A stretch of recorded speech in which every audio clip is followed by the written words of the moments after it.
നമസ്കാരം, കൊട്ടാരക്കര മീഡിയയിലേക്ക് സ്വാഗതം.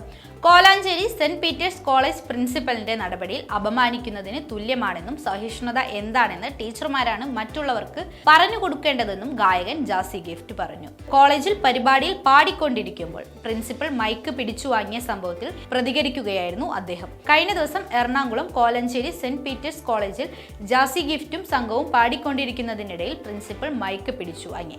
ജാസി ഗിഫ്റ്റിനൊപ്പമുള്ള ആളെ പാടാൻ അനുവദിക്കില്ലെന്ന് പ്രിൻസിപ്പൽ പറഞ്ഞു. ഇതോടെ ഈ നടപടിയിൽ പ്രതിഷേധിച്ച് അദ്ദേഹം വേദി വിട്ടു. സംഭവങ്ങൾ വിവാദമാവുകയും മാധ്യമങ്ങൾ ഏറ്റെടുക്കുകയും ചെയ്തതോടെയാണ് അദ്ദേഹം കാര്യങ്ങൾ വിശദീകരിച്ച് രംഗത്തെത്തിയത്. ടീച്ചറുടെ നടപടിയിലൂടെ അപമാനിക്കപ്പെടുകയായിരുന്നു. പരസ്പര ബഹുമാനം എന്നത് എല്ലാവരും ആഗ്രഹിക്കുന്ന ഒന്നാണ്. ഒരാളെയും അയാൾ ചെയ്യുന്ന ജോലിയിൽ നിന്ന് ബലാത്കാരമായി പിടിച്ചു തള്ളാൻ ഇവിടെ ആർക്കും അധികാരമില്ല. ഒരു ആവശ്യവുമില്ലാത്ത കാരണം പറഞ്ഞാണ് പ്രിൻസിപ്പൽ മൈക്ക് തട്ടിപ്പറിച്ചതെന്നും അദ്ദേഹം വ്യക്തമാക്കി.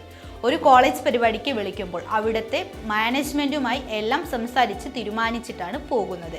സ്റ്റേജിലേക്ക് വരുമ്പോൾ എന്തൊക്കെയാണ് വേണ്ടത്, വേണ്ടാത്തത് എന്തൊക്കെ എന്ന് പറയാം. അത് പറയാനുള്ള ഒരു രീതിയുണ്ടെന്നും അദ്ദേഹം പറഞ്ഞു. പ്രിൻസിപ്പലിന്റെ നടപടിയിൽ പ്രതിഷേധിച്ച് വിദ്യാർത്ഥികൾ സമരം നടത്തിയിരുന്നു.